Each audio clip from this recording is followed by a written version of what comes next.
আল্লাহর নবী বিশ্ব নবীজি রাহমাতুল লিল আলামিন সেই জাবালে আবু কুবাইস নামক স্থানের মধ্যে দাঁড়াইয়া ইয়া সুবহান শব্দ দ্বারা সম্বোধন করে ডাকতে আরম্ভ করলেন। মক্কার বেঈমান কাফেররা একত্রিত হইয়া সবাই সেই জায়গার মধ্যে রওনা দিয়ে দিল। আর একজন আরেকজনকে বলে, আজকে কে রে ডাকতেছে?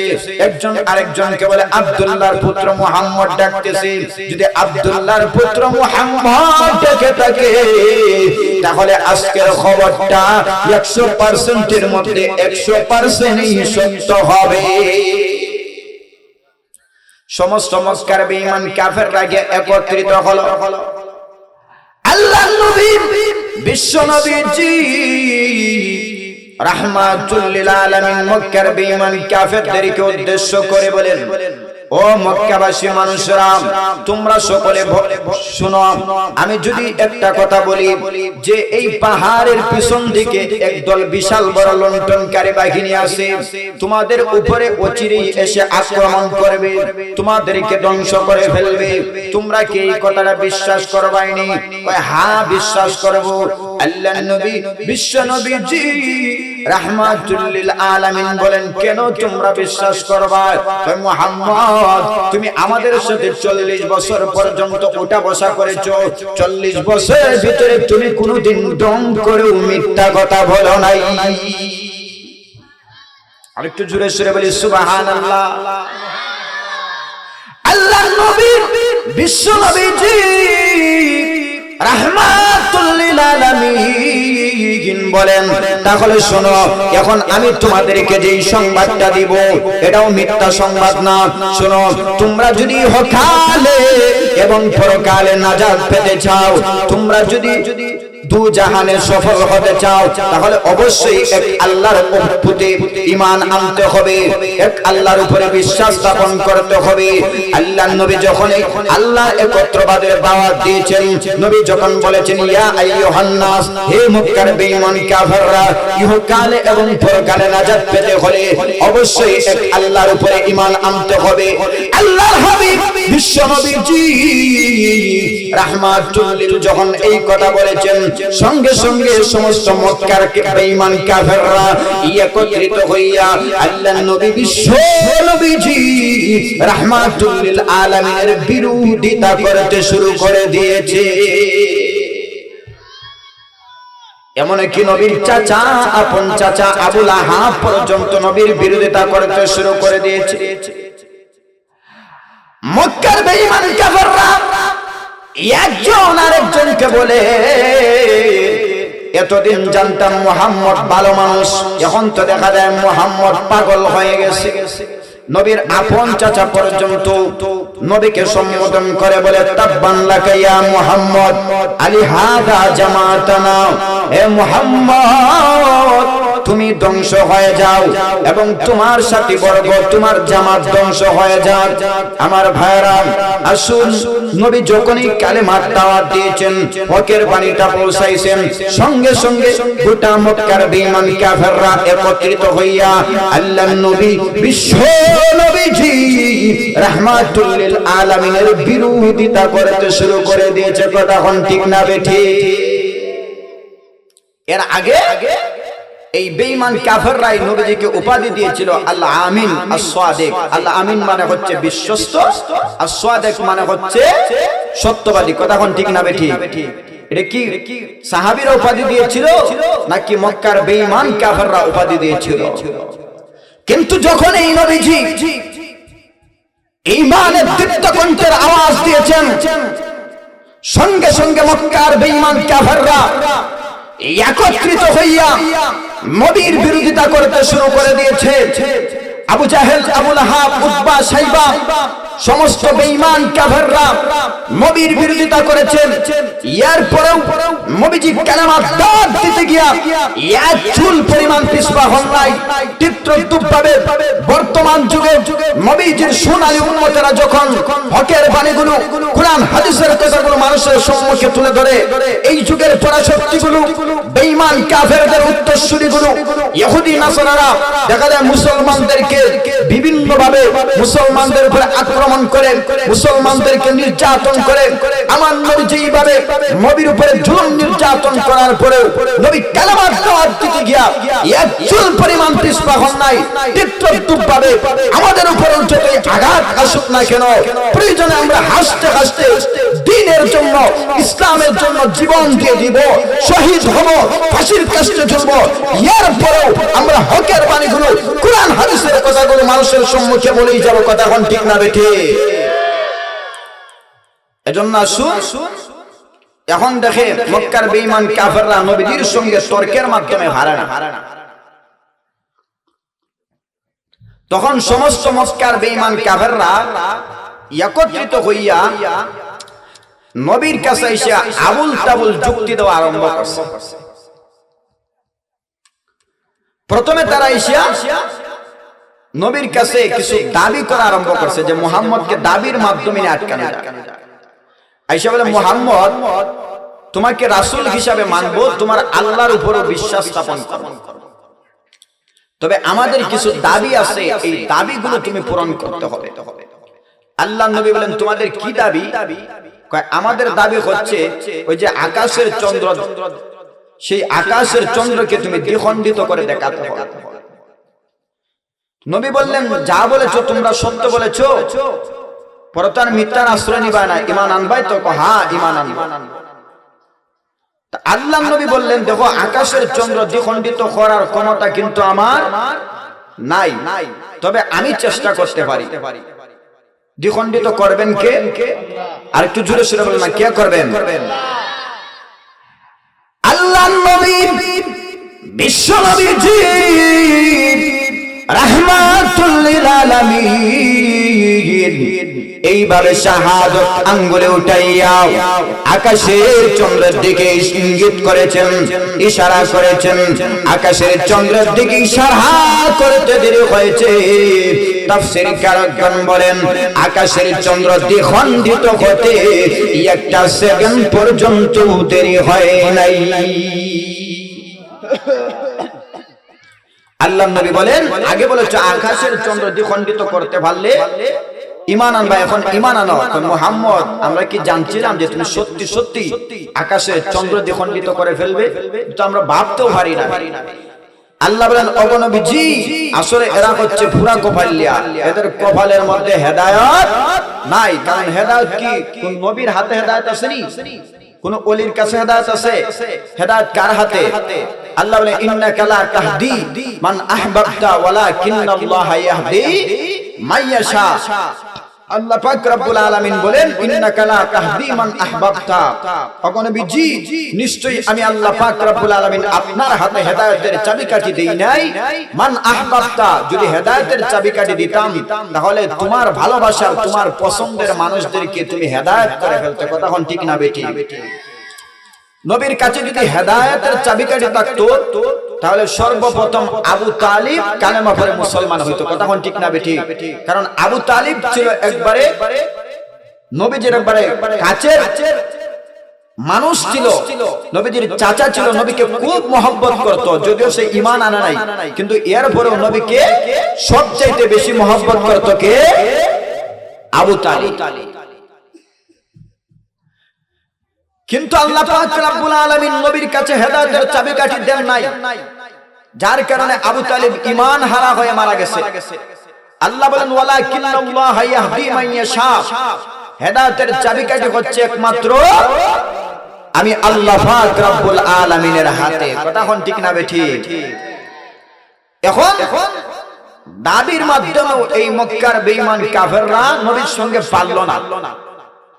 এখন সমস্ত মক্কার বেঈমান কাফেররা একত্রিত হইয়া আয়েশা নবীর কাছে আবুল তাবুল যুক্তি দেওয়া আরম্ভ করছে, যেই যুক্তিগুলো কোরআনেও নাই, হাদিসেও নাই।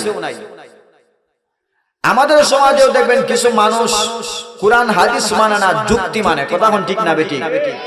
যুক্তিটা যদি গান গাইতে পারে তাহলে ইস বেটার কণ্ঠটা কত সুন্দর রে, কি টান মারে, কথা হন ঠিক না বেটি? আমিরউদ্দিন শরীফুদ্দিনের যে টান মারে একবারে কলিজাটারে টানটা করে ফেলে, কথা হন ঠিক না বেটি? এরকম মানুষ আমাদের সমাজে আছে না নাই? আছে। বেঈমান কাফেরদের উদ্দেশ্য হলো মুহাম্মদকে যুক্তির মাধ্যমে আটকানো যায়। যদি মুহাম্মদকে যুক্তির মাধ্যমে আটকাইলিতাম পারি তাহলে সে তো আটকিয়া গেল, তার জবান বন্ধ হয়ে যাবে আর কালেমার দাওয়াত দিবে না। কিন্তু যখন কে যুক্তি দেয়, উদ্দেশ্য ছিল আটকানি, কিন্তু নবীজি কোরআন হাদিসের ভিত্তিতে তাদের যুক্তিগুলো খণ্ডন করে দিলেন। এখন নবী আবার তাদেরকে, তারা তো কোরআন হাদিস ছাড়া, আর নবীজি কোরআন হাদিসের ভিত্তিতে তাদের সম্মুখে পাল্টা যুক্তি দিলেন। যখন নবীজি পাল্টা যুক্তি দিলেন তখন আর তারা যুক্তিগুলো খণ্ডন করতে পারে না। এখন যখন পারে না, উদ্দেশ্য ছিল নবীকে আটকানো, এখন তারাই আটকে গেছে। যখন আর উত্তর দিতে পারে না, খণ্ডন করতে পারে না, তখন মক্কার বেঈমান কাফেররা একত্রিত হইয়া বলে, আনতা মাজনুন মুহাম্মদ, তুমি পাগল হয়ে গেছো, আনতা সাহির মুহাম্মদ, তুমি জাদুবিদ হয়ে গেছো। আচ্ছা বলুন তো দেখি, একজন সুস্থ মস্তিষ্কের মানুষকে যদি কেউ পাগল বলে তাহলে তার কষ্ট লাগবে কি লাগবে না? নবীকে যে পাগল বলতেছে, নবীর কষ্ট লাগছে কি লাগছে? নাই, লাগছে। নবীর কষ্ট লাগছে। নবীজি কলিজার মধ্যে আঘাত, হৃদয়ে রক্তকরণ হচ্ছে, কথা কোন ঠিক না বেঠি? কিন্তু যখনই নবী কষ্ট পান তখনই আল্লাহ পাক রব্বুল আলামিন নবীকে সান্ত্বনা দেওয়ার জন্য কোন সূরা অথবা আয়াত নাজিল করে দেন, বলি সুবহানাল্লাহ। আল্লাহর হাবিব বিশ্ব নবীজি রাহমাতুল লিল আলামিনকে যখন মক্কার বেঈমান কাফেররা পাগল বলে, জাদুবিদ বলে সম্বোধন করে, আল্লাহর নবী বিশ্ব নবীজি রাহমাতুল লিল আলামিন কষ্ট পাচ্ছেন, নবীজির হৃদয়ে রক্তকরণ হচ্ছে, নবীজির কলিজার মধ্যে আঘাত। আল্লাহ পাক রব্বুল আলামিন বলেন, ও আমার হাবিব কষ্ট পায় না, এটা শুধু তোমার যুগে না, পূর্ববর্তী আমি যত নবী পাঠিয়েছি সমস্ত নবীরাই তার কওমের কাছে নির্যাতনের শিকার হয়েছে। ওগো নবীজি, এটা শুধু আপনার যুগে নয়, কষ্ট পায় না। আল্লাহর হাবিব বিশ্ব নবীকে সান্ত্বনা দেওয়ার জন্য আল্লাহ পাক রব্বুল আলামিন ওই দুষ্ট বেঈমানদের কথার জবাব দেওয়ার জন্য, নবীজির চরিত্রের তহারত বর্ণনা করার জন্য আমার তেলাওয়াতকৃত সূরা সূরা কলম আমার আল্লাহ নাযিল করে দিয়েছি। আল্লাহ পাক রব্বুল আলামিন শুধু সূরা কলম নাযিল করেছেন তা নয়, আল্লাহ পাক রব্বুল আলামিন সূরা কলম নাযিল করে প্রথম আয়াতের মধ্যে তিনটা জিনিসের কসম খেয়েছেন। কোন তিনটা জিনিসের কসম খেয়েছেন? আল্লাহ পাক রব্বুল আলামিন নুনের কসম খেয়েছেন, কলমের কসম খেয়েছেন, মা ইয়াসতুরুন শব্দের কসম খেয়েছেন। কসমগুলোর ব্যাখ্যা ভরে দিব। আগে জানি তিনটা জিনিসের কসম খেয়ে আল্লাহ পাক রব্বুল আলামিন কি বলেন। মা আনতা, ওগো নবীজি আপনি তো নন, বিনিয়ামাতি রাব্বিকা, আপনার রবের করুণায়, আপনার রবের দয়ায়, বিমাজনুন পাগল। নবীকে মক্কার বেঈমান কাফেররা পাগল বলে আল্লাহ পাক রব্বুল আলামিন তিনটা জিনিসের কসমকে আল্লাহ পাক রব্বুল আলামিন কি বলছেন? ওগো নবীজি আপনি পাগল নন, অর্থাৎ নবী যে পাগল নন, আল্লাহ পাক রব্বুল আলামিন এর একটা জবাব দিয়েছেন, বলি সুবহানাল্লাহ। আর তৃতীয় আয়াতের মধ্যে আল্লাহ পাক রব্বুল আলামিন নবী যে পাগল নন এর একটা দলিল দিয়েছেন, বাস্তব নমুনা পেশ করেছেন। আর চতুর্থ নাম্বার আয়াতের মধ্যে আল্লাহ পাক রব্বুল আলামিন নবীজির চরিত্রের সার্টিফিকেট দিয়েছেন, বলি সুবহানাল্লাহ। এখন আসুন, আপনি আমি যদি পবিত্র কুরআনুল কারীম যদি গবেষণা করি, তালাশ করি, তাহলে দেখতে পাইবো মহান আল্লাহ পাক রব্বুল আলামিন পবিত্র কুরআনুল কারীমের মধ্যে বিভিন্ন জায়গার মধ্যে কসম খেয়েছেন, বিভিন্ন জিনিসের কসম খেয়েছেন। আচ্ছা বলুন তো দেখি, আল্লাহ কি কোন জিনিসের কসম খেয়ে কি এটার গুরুত্ব বুঝাইতে হয়? একটু জোরে সোরে জবাব দেন না। কসমকে কি গুরুত্ব বুঝাইতে হয়? না, কসমকে গুরুত্ব বুঝাইতে হয় না। কারণ কালামুল মুলুকি মুলুকুল কালাম, বাদশার কথাও কথার জগতে বাদশা। কথা কোন ঠিক না বেটি? আপনারা সবাই একটু সামনে দিয়ে আসেন, সামনে আসেন সবাই, মেহেরবানি করি আমরা সবাই একটু সামনে আসি। আচ্ছা বলুন তো দেখি, একজন কৃষক শ্রমিক যদি একটা কথা বলে, তাহলে এই কথাটা কয়জন মানুষের শুনবে? বিষয়টা তার সামনে যেই মানুষগুলো আছে এই মানুষগুলো শুনবে। কথা কোন ঠিক না বেটি? আর দেশের প্রেসিডেন্ট যদি একটা কথা বলে, একটু জোরে বলেন না, শুধু কি সামনে যারা আছে এরা শুনবে না সবাই শুনবে? সবাই গুরুত্ব দিবে, শুনবে। এমনকি শুধু দেশের মানুষ নয়, বাহিরের দেশের মানুষও শুনবে। কথা কোন ঠিক না বেটি? এই জন্য বলা হয় বাদশার কথাটাও কথার জগতে বাদশা। কথা কোন ঠিক না বেটি? বাদশার কথাটাও বাদশাই কথা। তা আল্লাহ পাক রব্বুল আলামিন কোন জিনিসের গুরুত্ব বুঝাইতে গেলে কি কসম খাইতে হয়? আর একটু জোরে সোরে বলেন, কসম খাইতে হয়। কিন্তু এরপরেও আল্লাহ পাক রব্বুল আলামিন কেন কসম খেয়েছেন? যাতে আমরা গুরুত্ব দিই। কথা কোন ঠিক না বেটি? তা আল্লাহ পাক রব্বুল আলামিন পবিত্র কুরআনুল কারীমের মধ্যে বিভিন্ন জিনিসের কসম খেয়েছেন। এর মধ্যে সবচাইতে যে দামি কসম হচ্ছে আল্লাহ পাক রব্বুল আলামিন নবীজির চরিত্রের সার্টিফিকেট দিয়েছেন। যে কসমগুলোকে, এই তিনটা জিনিসের কসম হচ্ছে সবচাইতে বেশি দামি। বলি সুবহানাল্লাহ। এখন আসুন আল্লাহ পাক রব্বুল আলামিন কোন তিন জিনিসের কসম খেয়েছেন। আল্লাহ বলেন নুন। আল্লাহ পাক রব্বুল আলামিন নুনের কসম খেয়েছেন। নুন মানে কি? মানে হচ্ছে ওই মাছ, যেই মাছের উপরে আল্লাহ পাক রব্বুল আলামিন গোটা পৃথিবীর ভর রেখেছেন। আরেকটু জোরে বলেন সুবহানাল্লাহ। আল্লাহ পাক রব্বুল আলামিন এই পৃথিবী সৃষ্টি করার পরে তাফসীরে মাজহারের ভিতরে আল্লামা কাজী সানাউল্লাহ পানিপতি রাহমাতুল্লাহি আলাইহি বলেন, এই পৃথিবী সৃষ্টি করার পরে এই পৃথিবীর ভার কার উপরে দিবেন? আল্লাহ পাক রব্বুল আলামিন একটা গাভী সৃষ্টি করেছেন, গরু সৃষ্টি করেছেন। এই গরুর উপরে আল্লাহ পাক রব্বুল আলামিন এই পৃথিবীর ভার দিয়েছেন। সুবহানাল্লাহ বলি। আর এই গরুকে এতটুকু বোঝা বহন করার ক্ষমতা দিয়েছেন যাতে করে এই গরু এই পৃথিবীর ভার বহন করতে পারে। এখন এই গরু গাভীর ভার কে বহন করবে? আল্লাহ পাক রব্বুল আলামিন কুদরতি ভাবে একটা পাথর সৃষ্টি করেছেন। এই পাথরের উপরে আল্লাহ পাক রব্বুল আলামিন গোটা পৃথিবীর ভর দিয়েছেন। এদিকে আমরা সকলেই তাকাই, এখন এই পাথরের ভার কে বহন করবে? আল্লাহ পাক রব্বুল আলামিন কুদরতি ভাবে একটা মাছ সৃষ্টি করেছেন। এই মাছের উপরে আল্লাহ পাক রব্বুল আলামিন গোটা পৃথিবীর ভার দিয়েছেন। মক্কার বেঈমান কাফেররা আল্লাহর নবী বিশ্ব নবী রাহমাতুল লিল আলামিনকে পাগল বলে, জাদুবিদ বলে, নবীজির কলিজার মধ্যে আঘাত। আল্লাহ পাক রব্বুল আলামিন বলেন, ও হাবিব আমার, বন্ধু আমার, কষ্ট পায়েন না। আমি আল্লাহ পাক রব্বুল আলামিন দামি দামি তিনটা জিনিসের কসম খেয়ে বলতেছি, আপনি পাগল নন। এর মধ্যে প্রথম নম্বরটা হলো নুনের কসম। নুনের কসম মানে হলো ওই মাছের কসম, যেই মাছের উপরে আল্লাহ পাক রব্বুল আলামিন গোটা পৃথিবীর ভার রেখেছেন। বলি সুবহানাল্লাহ। এই মাছের কসম, নুনের কসমকে আল্লাহ পাক রব্বুল আলামিন বলেন, যার উপরে তার রবের দয়া আছে সে কোনদিন পাগল হতে পারে না। একটু জোরে কন্যা সুবহানাল্লাহ। আপনারা যদি একটা আওয়াজ দেন তাহলে আমার আওয়াজ করতে আর উৎসাহ বাড়বে। কথা হন ঠিক না বেটি? আমার শরীর আর বেশি স্পিরিট আসবে। আর আপনারা যদি আওয়াজ না দেন, ঘুমায় দেখেন, তাহলে আমারও ভালো লাগবে না। এই জন্য আওয়াজ দিবেন, ঠিক না? প্রথম নাম্বার নুনের কসম। এখন আসুন আল্লাহ পাক রব্বুল আলামিন কলমের কসম খেয়েছেন। কলম মানে কোন কলম? তাফসীরে মাআরিফুল কুরআনের ভিতরে আল্লামা মুফতি শফি রহমাতুল্লাহি আলাইহি বলেন, কলম মানে দুনিয়ার সাধারণ কলম হতে পারে, কারণ সাধারণ কলমের দাম কিন্তু কম না। কথা কোন ঠিক না বেঠিক?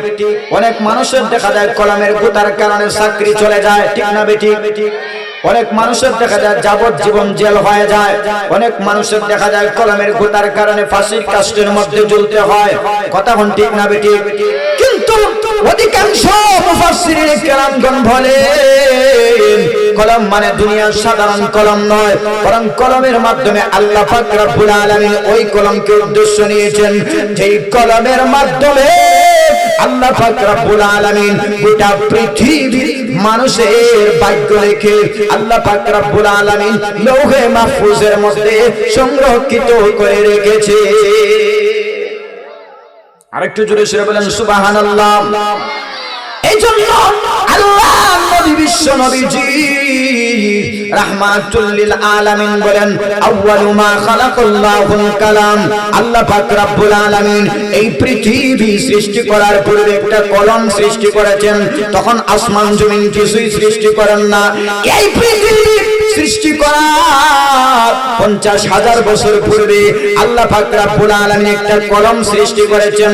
কলম সৃষ্টি করার পরে আল্লাহ পাক রব্বুল আলামিন বলেন উক্তুব, হে কলম তুমি লেখো। এখন কলম ডাক দিয়ে বলল মা উক্তুব, ওগো প্রভু আমি কি লিখব? আল্লাহ পাক রব্বুল আলামিন বলেন গোটা পৃথিবীর মানুষের ভাগ্য লেখো। শুধু মানুষের ভাগ্য লেখো তা নয়, আসমান জমিনের ভাগ্য লেখো। শুধু আসমান জমিনের ভাগ্য লেখো তা নয়, চন্দ্র সূর্যের ভাগ্য লেখো। এই পৃথিবীর মধ্যে যা কিছু আছে সব কিছুর ভাগ্য লেখো। অর্থাৎ আল্লাহ পাক রব্বুল আলামিন ওই কলমের কসম খেয়েছেন যেই কলমের মাধ্যমে আল্লাহ পাক রব্বুল আলামিন গোটা পৃথিবীর মানুষের ভাগ্য লেখে লৌহে মাহফুজের মধ্যে আল্লাহ পাক রব্বুল আলামিন সংরক্ষিত করে রেখেছে। আর একটু জোরে কন্যা সুবহানাল্লাহ। এখন আসুন 3 নাম্বার আল্লাহ পাক রব্বুল আলামিন মা ইয়াসতুরুন শব্দের কসম খেয়েছেন। মা ইয়াসতুরুন শব্দের দুইটা ব্যাখ্যা, জোরে কোন কয়টা? দুইটা ব্যাখ্যা। 1 নাম্বার ব্যাখ্যা হলো আল্লাহ পাক রব্বুল আলামিন মা ইয়াসতুরুন শব্দ দ্বারা এই কথাটাই বুঝিয়েছেন, অর্থাৎ কলমের মাধ্যমে যেই ভাগ্য লেখা হয়েছে সেই ভাগ্যের কসম। আর 2 নম্বরে আল্লাহ পাক রব্বুল আলামিন বলেন যেই ফেরেশতাদের মাধ্যমে লেখানো হয়েছে সেই ফেরেশতাদের কসম। মক্কার বেঈমান কাফেররা আল্লাহর নবী বিশ্ব নবীজিকে পাগল বলে, জাদুবিদ বলে সম্বোধন করে আল্লাহ পাক রব্বুল আলামিন দামি দামি 3টা জিনিসের কসম কে বলেন মা আনতা, ওগো নবীজি আপনি তো নন, বিনিআমাতি রাব্বিকা আপনার রবের দয়ায়, বিমাজনুন পাগল। সুবহানাল্লাহ বলেন। 2 নম্বর আয়াতের মধ্যে আল্লাহ পাক রব্বুল আলামিন নবী যে পাগল নন এর একটা জবাব দিয়েছেন। আর 3 নম্বর আয়াতের মধ্যে নবী যে পাগল নন এর একটা বাস্তব নমুনা পেশ করেছেন, এর একটা দলিল দিয়েছেন। বলি সুবহানাল্লাহ। আল্লাহ বলেন ওয়া ইন্না লাকা, ওগো নবীজি নিশ্চয়ই আপনার জন্য রয়েছে লাআজরান পরকালে অশেষ পুরস্কার। আচ্ছা বলুন তো দেখি আপনাদের এলাকায় চেয়ারম্যান সাহেব আছে না? আর একটু জোরে সরে বলেন আসেনি চেয়ারম্যান সাহেব? বরং বাংলাদেশের প্রতিটা অঞ্চলেই যেখানে ইউনিয়ন অফিস আছে সেখানে একজন চেয়ারম্যান আছে না নাই? আছে। চেয়ারম্যান বুঝুন তো আপনারা, 2টা শব্দ মিলে হচ্ছে চেয়ারম্যান। একটা হচ্ছে চেয়ার আর একটা হচ্ছে ম্যান। চেয়ার শব্দের সহজ অর্থ হচ্ছে কেদারা, কথা ঠিক না বেটি? আর ম্যান হয়ে গেছে একটু জোরে সরে বলেন চেয়ারম্যান হয়ে গেছি না, আমি চেয়ারম্যান হই নাই, বরং জনগণের ভোটের মাধ্যমে, কথা ঠিক না বেটি? আম মার্কা, দেওয়াল গড়ি মার্কা, আনারস মার্কা, পেঁপে মার্কা, টায়ার মার্কা, আরো কত মার্কা, কথা ঠিক না বেটি? মার্কার অভাব আসেনি। এইসব মার্কার মধ্যে ভোট দিয়া যেই ব্যক্তি ভাস করে আর ইউনিয়ন অফিসের মধ্যে যে একটা নির্ধারিত চেয়ার আছে এই চেয়ারের মধ্যে বসার সুযোগ করে দেয় জনগণ, ব্যবস্থা করে দেয়, তারে বলা হয়, আর একটু জোরে সরে বলে না, তারে কি বলা হয়? চেয়ারম্যান বলা হয়। এই জন্য দেখবেন 5 বছর পরে চেয়ার এক জায়গায় ম্যান, আর একটু জোরে বলবেন না, ম্যান আরেক জায়গায় মানে ফেল মারি গেছে। আর চেয়ারম্যানের ব্যাখ্যা বোঝানো আসল উদ্দেশ্য না। আমি যেই কথাটা বুঝাইতে চেয়েছিলাম, আপনাদের এলাকার কোন চেয়ারম্যান কোনোদিন শুনছেননি কোন পাগলকে পুরস্কার দিতে? সাহায্য করতে পারে, খাইতে পারে না পাগল, সাহায্য করতে পারে, কিন্তু পুরস্কার দিবেনি। আপনাদের এলাকার এমপি সাহেব কোন পাগলকে পুরস্কার দেবেনি, মন্ত্রী সাহেব দিবেনি, জবাব দেন, মন্ত্রী সাহেব দিবেনি, দেশের প্রেসিডেন্ট কোন পাগলকে পুরস্কার দিবেনি, দিবে না। সাহায্য করা এক জিনিস আর পুরস্কার দেওয়া আরেক জিনিস। কথা কোন ঠিক না বেটি? পুরস্কার বরং চেয়ারম্যান সাহেব, মেম্বার সাহেব, মসজিদের সভাপতি সাহেব, মাহফিলের সভাপতি সাহেব, গণ্যমান্য মানুষ, স্কুলের টিচার, কথা ঠিক না বেটি? তাকেই পুরস্কার দিবে যার ভিতরে বিশেষ কোন গুণ, সিফত, কোয়ালিটি থাকবে। কথা ঠিক না বেটি? গুণ ছাড়া কি পুরস্কার দিবেনি? পুরস্কার দিবে না। আল্লাহ যে নবীকে পুরস্কার দিবেন, নবী যদি পাগল হইতেন তাহলে আল্লাহ পাক রব্বুল আলামিন নবীকে পুরস্কার দিলেন না? আর জোরে জোরে বলেন না, না দিতেন না, নবীকে পুরস্কার দিতেন না। এই জন্য নবী যে পাগল নন, আল্লাহ পাক রব্বুল আলামিন 2 নম্বর আয়াতের মধ্যে তার একটা বাস্তব, 3 নম্বর আয়াতের মধ্যে তার একটা দলিল তুলে ধরেছেন, বাস্তব নমুনা পেশ করেছেন। আল্লাহ বলেন ওয়া ইন্না লাকা লাআজরান, ওগো নবীজি আপনার জন্য পরকালে রয়েছে অশেষ পুরস্কার। কেমন পুরস্কার? যেই পুরস্কার দেব গায়রা মামনুন, সেই পুরস্কার থেকে আপনাকে কেউ বঞ্চিত করতে পারবে না। বলি সুবহানাল্লাহ। এখন আসুন 4 নম্বর আয়াতের মধ্যে আল্লাহ পাক রব্বুল আলামিন নবীর চরিত্রের সার্টিফিকেট দিতেছেন। বলি সুবহানাল্লাহ। আর একটু জোরে জোরে বলুন সুবহানাল্লাহ। আমরা তো দেখা যায় নির্বাচন আসলে যে ব্যক্তি নামাজ পড়ে না, আল্লাহর বিধান মানে না, তার চরিত্র সার্টিফিকেট দিয়ে দিই। কথা কোন ঠিক না বেটি? দেই কি দেই না? দে কই অমুক ভাইয়ের চরিত্র ফুলের মতো পবিত্র। কথা কোন ঠিক না বেটি? নামাজ পড়ে না, হস্ত। কথা কোন ঠিক না বেটি? গাঞ্জা উঠানে। কথা কোন ঠিক না বেটি? এরকম মানুষ আসেন নাই? ইয়ার ভরে দেখা যায় আমরা সার্টিফিকেট দিয়ে দেই, ঠিক না? সার্টিফিকেট দিয়ে দেই। কেন সার্টিফিকেট দেই? কারণ আমার দলের মানুষ। আর এটার মধ্যে একটা লাভ আছে, বিকাল বেলায় বনরুটি খাওয়াইবো, চা খাওয়াইবো, রং চা। কথা কোন ঠিক না বেটি? এই জন্য আমরা দিকে ফিসি দিয়ে গিয়া যে বেটা নামাজ পড়ে না, এরও চরিত্রের সার্টিফিকেট দিয়ে দিই। আমার ভাষা বুঝুন তো ইনশাআল্লাহ। কারণ বাংলাদেশে তো ভাষারও শেষ নাই। প্রতি 2.5 মাইল, 3 মাইল, 3.5 মাইল ভরে ভরে ভাষার পরিবর্তন আছে না নাই? আপনি আমি যদি চিটাগাং যাই তাহলে তারা বলবে যে বদ্দা গমাসেনি। এটার অর্থ কি আপনারা বুঝছেন নি? মানে বড় ভাই ভালো আসেনি, কিন্তু আমরা সিলেট আইসা যদি বলে এই বদ্দা গমাসেনি, আমরা বুঝবো নি? কিছুই বুঝবো না। আপনি যদি নোয়াখালী আসেন তাহলে নোয়াখালী আসলে তারা পরে হ উচ্চারণ করে, পেপারে কয় হ্যাঁ হ্যাঁ, পেপারে কয় হ্যাঁ হ্যাঁ, 5 টাকারে কয় হাসকিয়া। কথা কোন ঠিক না বেটি? এক মাস্টার সাহেব গেছে ক্লাসের মধ্যে পড়াইতো, আব্দুল করিম কত এটার মধ্যে হার্থক্য কিতা? আব্দুল করিম এটা স্যার এটার মধ্যে হার্থক্য না, শুদ্ধ ভাষায় হচ্ছে পার্থক্য। মাস্টার সাহেব এটা কয় হার্থক্য, আর হার্থক্যের মধ্যে হার্থক্য একই। সব কথা পরে হ উচ্চারণ করে। কথা কোন ঠিক না বেটি? আপনি যদি দক্ষিণবঙ্গে যান, বরিশাল, বরগুনা, ঝালকাঠি, ভোলা, তখন তারা মনো মনে কই আমাতে মনো মরে সিনো। কথা কোন ঠিক না বেটি? কয়েকে টান মারে। কথা কোন ঠিক না বেটি? আমরা কিন্তু এই টান সহজে আনতে পারবো না।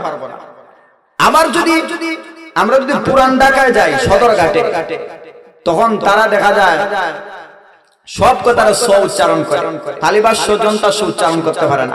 সিন্নির কবর সিন্নি, সকালের কবর সকাল, 7টার কবর 7টা।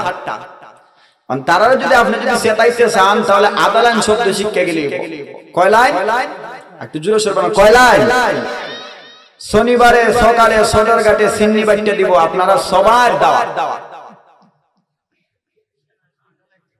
তাহলে তারা এমন চেতা চেতবো বলার বাইরে।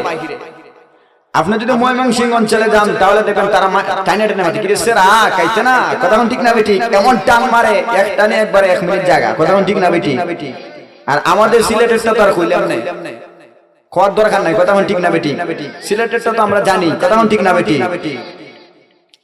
মাইতো না রে ভা, দেখতো তোর ভা ভালো মানুষের হওয়ার মতো লাগে। কথা ঠিক না বেটি? এটা আমাদের সিলেটের ভাষা। আসলে ভাষা বোঝানোর উদ্দেশ্য না, আমার কথা বুঝেন তো ইনশাআল্লাহ। 4 নম্বর আয়াতের মধ্যে মহান আল্লাহ পাক রব্বুল আলামিন নবীর চরিত্রের সার্টিফিকেট দিতেছেন। বলি সুবহানাল্লাহ। আল্লাহ বলেন ওয়া ইন্না লাকা লাআজরান গায়রা মামনুন,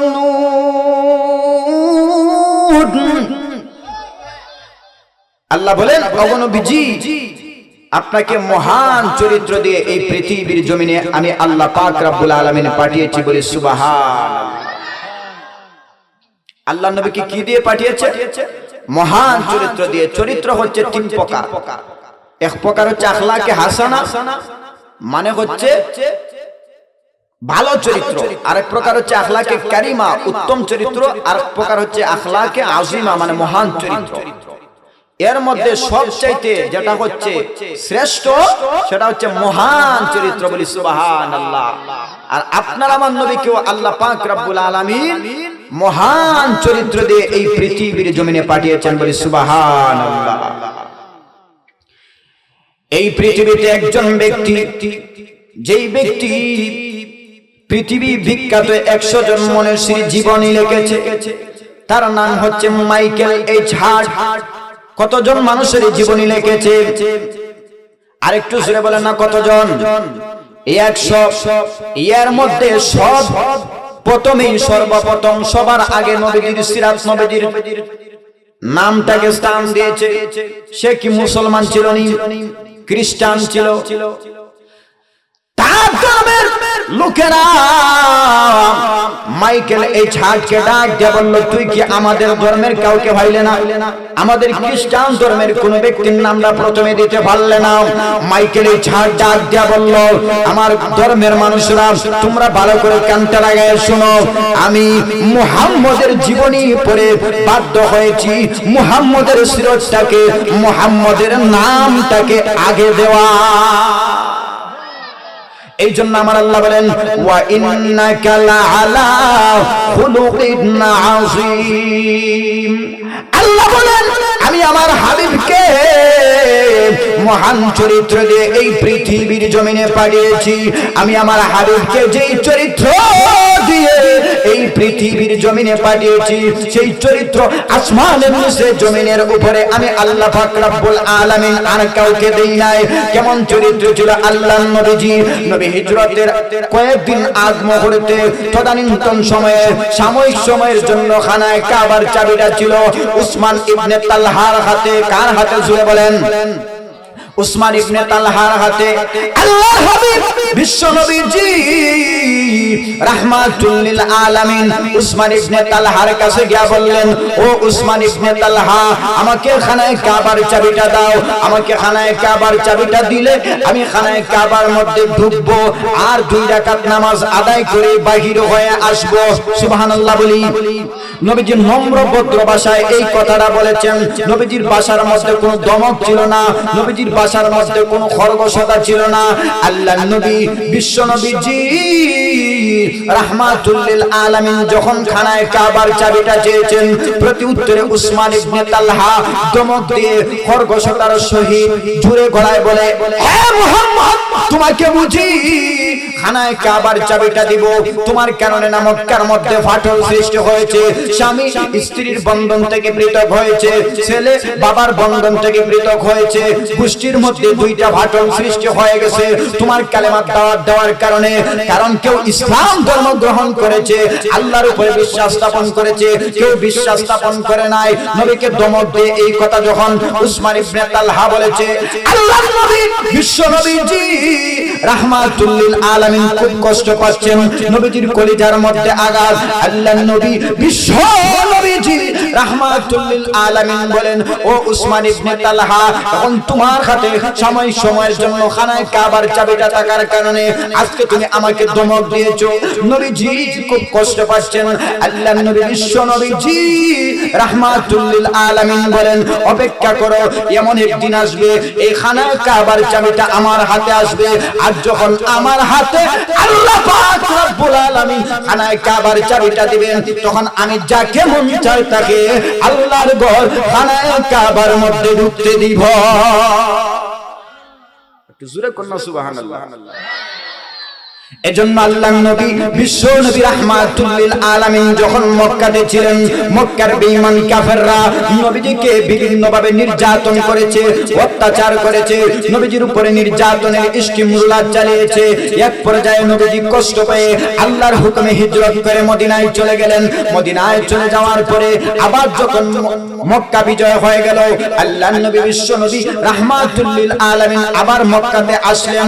মক্কাতে যখন আসলেন বেঈমান কাফেররা নবীকে দেখে তরতর করে কাঁপতে আরম্ভ করে দিয়েছে।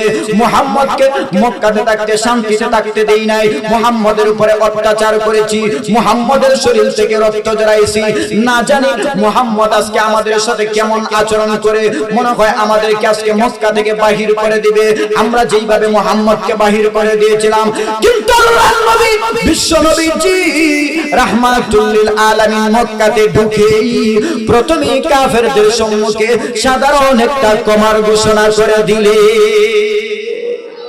শুধু তাই নয়, আল্লাহর নবী বিশ্ব নবীজি রাহমাতুল লিল আলামিন বললেন, আজকে যারা খানায়ে কাবার মধ্যে প্রবেশ করবে তাদেরকে আমি নবীজি নিরাপত্তার ব্যবস্থা করে দিলাম।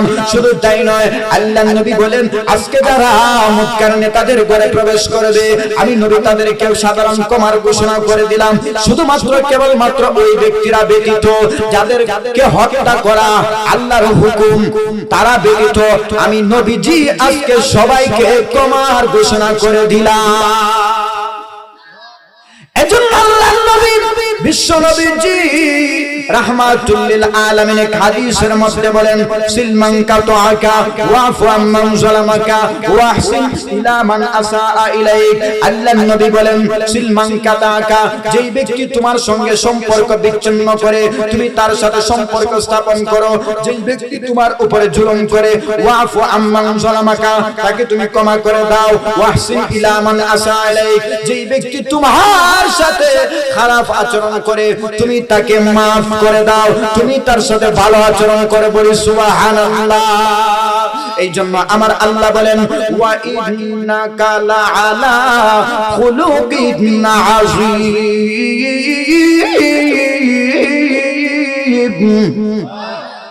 আল্লাহ বলেন, আমি আমার হাবিবকে এই পৃথিবীর জমিনে মহান চরিত্র দিয়ে পাঠিয়েছি। আমার ভাইরা, কেমন চরিত্র ছিল আপনার আমার নবী?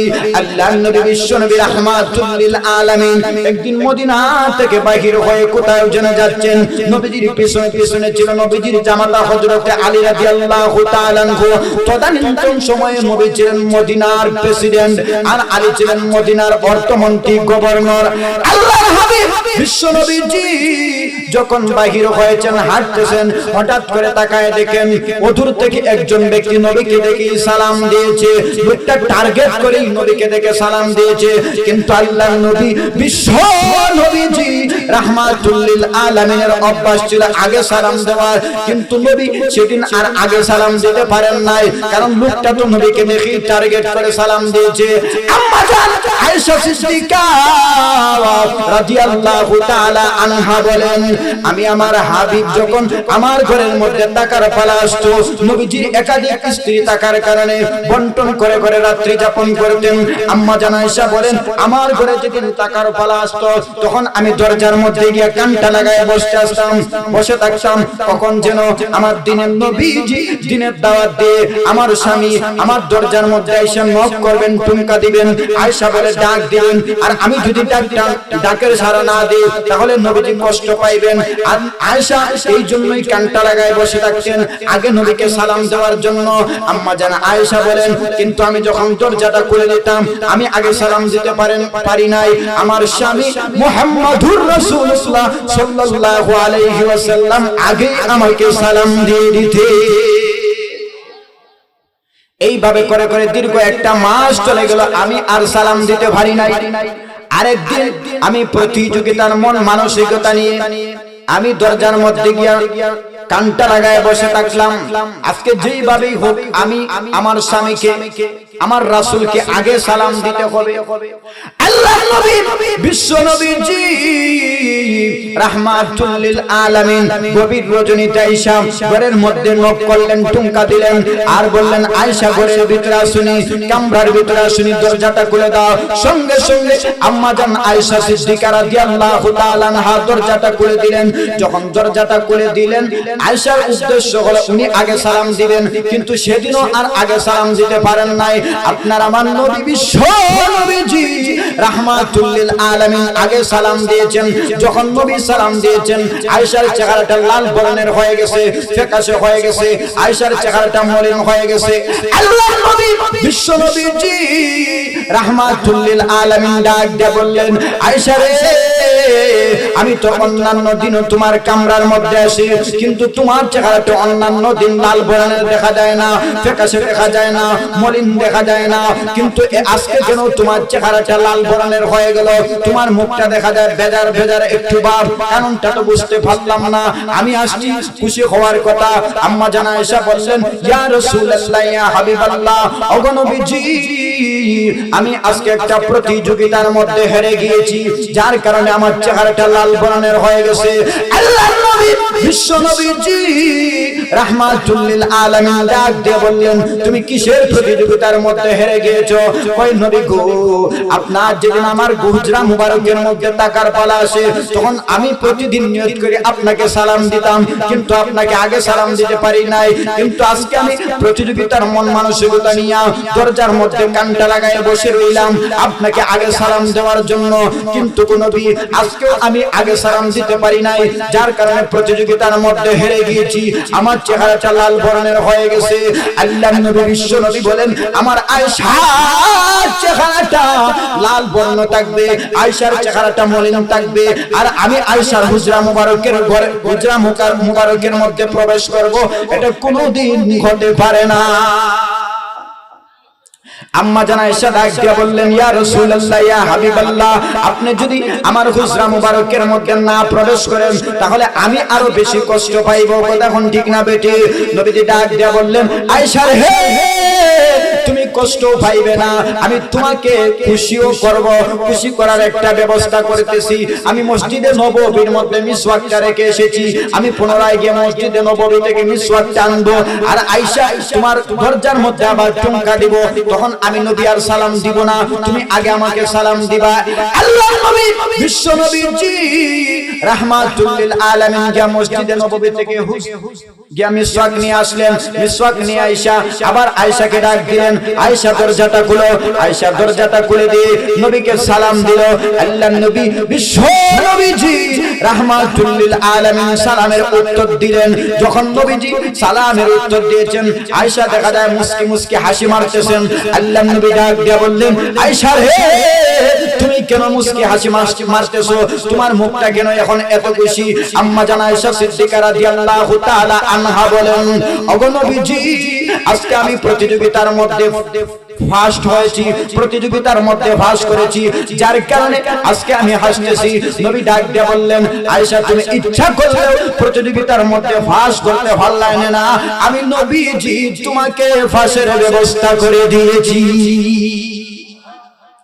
এই জন্য আল্লাহর নবী বিশ্ব নবীজি রাহমাতুল লিল আলামিন আগে সালাম দিতেন। মুনাসিবনি ঘটনা, কিন্তু ওদূর থেকে লোকটা আগে টার্গেট করে নবীকে সালাম দিয়েছে। নবীজি প্রত্যুত্তরে সালামের উত্তর দিয়েছেন।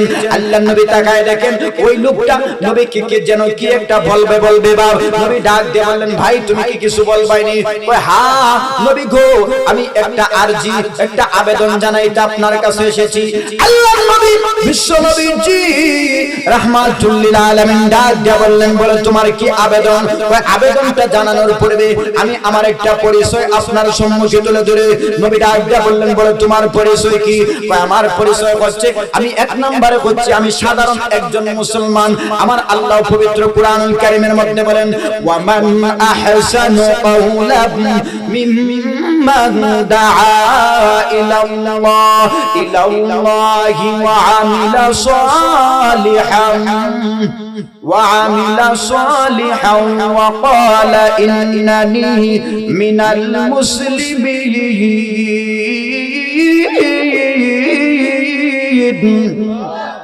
আল্লাহ বলেন, ওয়ামান আহসানু কাওলাম মিম্মান দাআ ইলাল্লাহ, ওই ব্যক্তির চাইতে আর কার কথা উত্তম হতে পারে?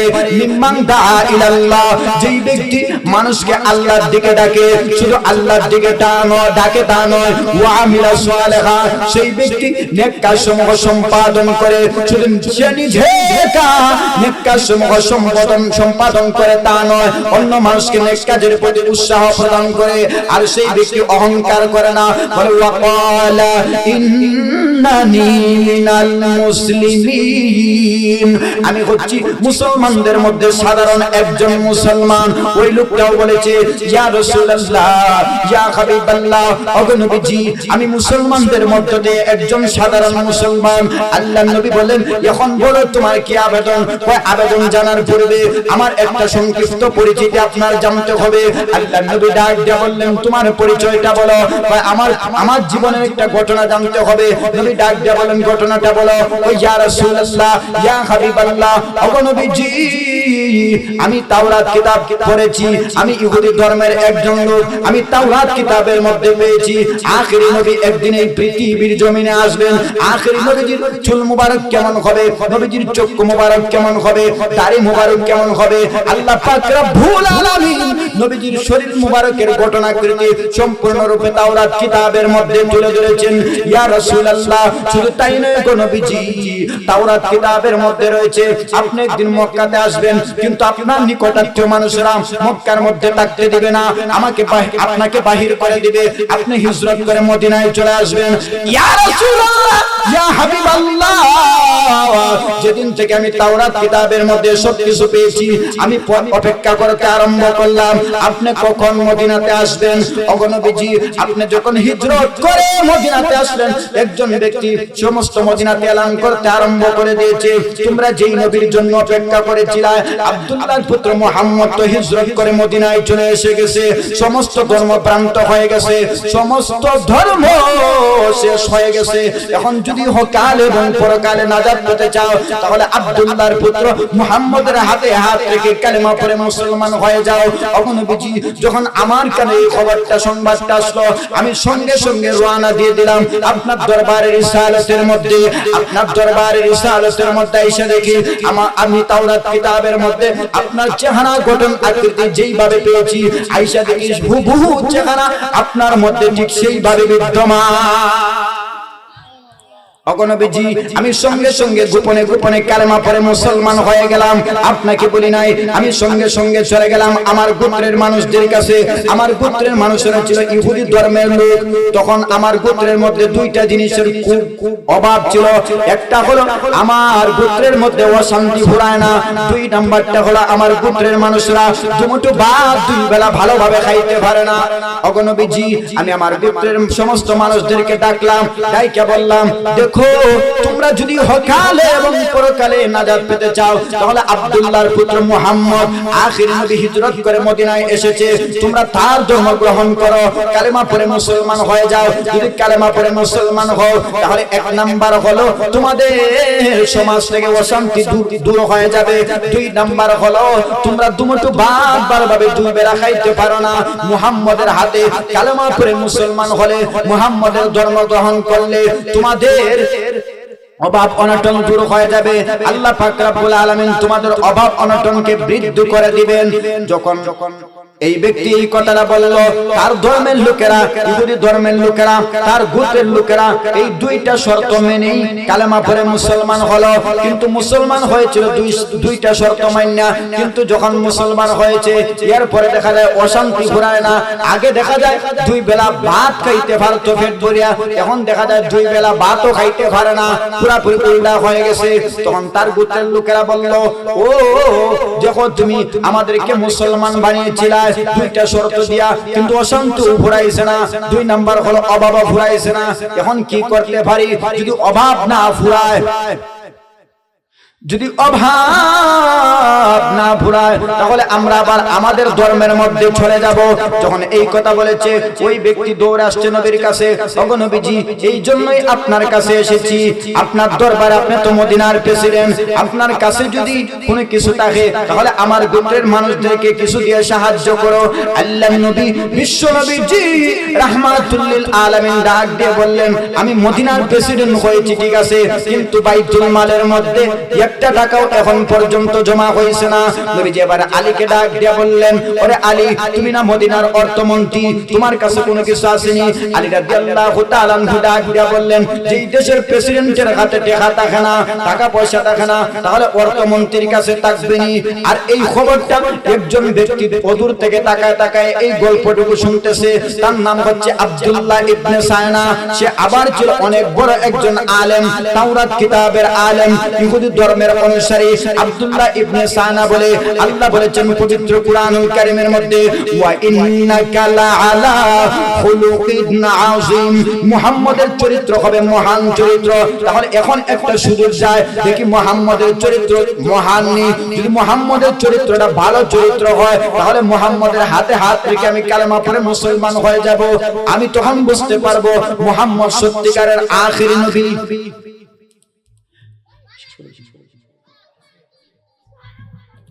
এবার আব্দুল্লাহ ইবনে সায়না বুঝলো, মনে মনে চিন্তা ধারণা করলো কিভাবে পরীক্ষা করব।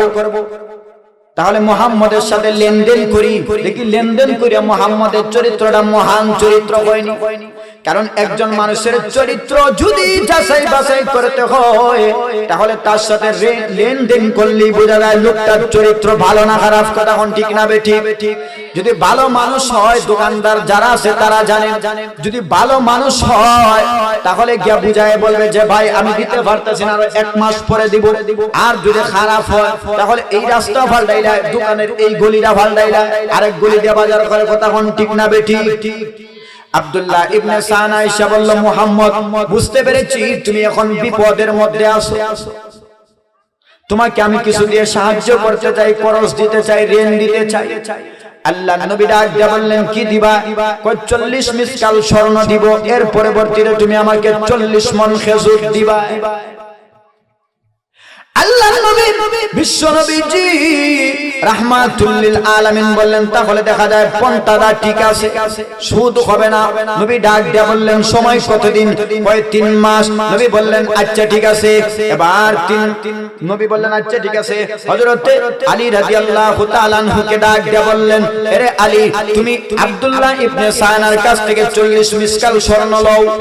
আর নবী এবার ওই ব্যক্তি চলে যাওয়ার পরে নবী এবার হযরতে আলী রাদিয়াল্লাহু তাআলা আনহুকে বললেন, আমার ওই পাশের সাহাবীর বাড়িতে তুমি 40 মণ খেজুর রাখবা। আর যখন শুধু 40 মণ রাখবা তা নয়, আর অবশিষ্ট 5 মণ খেজুর বেশায় রাখবা। আমার ওই সাহাবী যখন 3 মাস পরে আসবে, তুমি খেজুরগুলো দিয়ে দিবা। আল্লাহর নবী বিশ্ব নবী রাহমাতুল লিল আলামিন ওই আব্দুল্লাহ ইবনে সায়না চলে যাওয়ার পরে হযরত আলী রাদিয়াল্লাহু তাআলা আনহুকে বললেন, আলী রে, ওই স্বর্ণগুলো তুমি বিক্রি করে নিয়ে যাও আমার ওই এলাকার গোত্রের মুসলমানদের কাছে, যারা নব মুসলিম হয়েছে তাদের কাছে গিয়ে এই স্বর্ণ বিক্রি করে টাকাগুলো বন্টন করে দিবা। আর তাদেরকে বলবা তারা যেন কষ্ট করে হলেও ইসলাম ধর্মের মধ্যে থাকে। আমি নবীজি দোয়া করব, আল্লাহ পাক রব্বুল আলামিন তাদের অভাব অনটন দূর করে দিবে। কারণ নবীর কাছে মুসলমানদের দাম কম ছিল না, বেশি ছিল। সাধারণ মুসলমানের দামও বেশি ছিল। এবার যখন 3 মাস হয়ে গেল, 3 মাস হওয়ার পরে ওই আব্দুল্লাহ ইবনে সায়না চিন্তা ধারণা করলো 3 মাস হওয়ার 3 দিন আগে যাইতে হবে। কারণ আমি যদি 3 মাস হওয়ার পরে যাই তাহলে মুহাম্মদকে আমাকে টাকাটা দিয়ে দিবে। তাহলে 3 মাস হওয়ার 3 দিন আগে আমি যাইব আর মুহাম্মদের সাথে গিয়ে একটা খারাপ আচরণ করব। যদি মুহাম্মদ সেই খারাপ আচরণের বদলাটা ভালো আচরণের মাধ্যমে দেয়, তাহলে বুঝতে পারবো মুহাম্মদ আখিরি নবী, আল্লাহর পক্ষ থেকে প্রেরিত নবী, অন্যথায় মুহাম্মদ আখিরি নবী নয়। এবার আব্দুল্লাহ ইবনে সায়না বাহির হয়ে গেল মসজিদে নববীর দিকে। কিন্তু মুহূর্তের ভিতরে নবীও তার টাকাটা পরিশোধ করে দিবেন। কিন্তু খবর আসলো নবী একজন সাহাবী মারা গেছে। আল্লাহর নবী বিশ্ব নবীজি রাহমাতুল লিল আলামিন সাহাবায়ে কেরামদেরকে নিয়ে রওনা দিয়ে দিলেন ওই সাহাবীর বাড়িতে, যেই সাহসটুকু পড়াইতে আল্লাহর নবীজি বিশ্ব নবী রাহমাতুল লিল আলামিন ওই সাহাবার জানাজার নামাজ আদায় করে সাহাবীদেরকে নিয়ে আবার পুনরায় রওনা দিয়ে দিলেন মসজিদে নববীর মধ্যে। মসজিদে নববী নববীর মধ্যে রওনা দেওয়ার আগে এক জায়গার মধ্যে বসে নবীজি পরামর্শ করতেছেন সাহাবায়ে কেরামদেরকে নিয়ে, ও আমার সাহাবীরা, আমাদের একজন সাথী ভাই মারা গেল, আমাদের সঙ্গে চলাফেরা করতো, একসাথে উঠা বসা করতাম, কিন্তু ওই সাহাবী এখন নাই, আমরাও একদিন থাকবো না। আর ওই আব্দুল্লাহ ইবনে সানা যে এই মজলিসের মধ্যে ধরলো, তো আল্লাহর নবী বিশ্ব নবীজি রাহমাতুল লিল আলামিনের কলার মুবারকের মধ্যে ধরে টান মারছে। নবীর কলার মুবারকের মধ্যে যখন ধরে টান মারছে, হযরত ওমর রাদিয়াল্লাহু তাআলা আনহুর রাগ বেশি। হযরত ওমর রাদিয়াল্লাহু তাআলা আনহু দাঁড়ায় গেছেন, দাঁড়ায়া বলেন, আমার নবীকে তুই গলার মুবারকের মধ্যে ধরে টান দিছস, আর আমি ওমর এই মজলিসের মধ্যে উপস্থিত থাকতে এটা সহ্য করে নিতে হতে পারে না। আল্লাহর নবী বিশ্ব নবীজি রাহমাতুল লিল আলামিন ডাক দিয়ে বললেন, ওমর একবার দাঁড়াইছস, আর দাঁড়াইস না, দাঁড়াইলে জরিমানা দিতে হবে। তখন আব্দুল্লাহ ইবনে সানা বলে, মুহাম্মদের কলার মুবারকের মধ্যে দিয়ে টান মারলাম, এরপরে মুহাম্মদ উল্টা ধমক দেয় ওমরকে। এতেই বোঝা গেল মুহাম্মদের চরিত্রটা মহান চরিত্র। বলি সুবহানাল্লাহ। এই জন্য আমার আল্লাহ বলেন, ওয়া ইন্নাকা লাআলা খুলুকিন আযীম।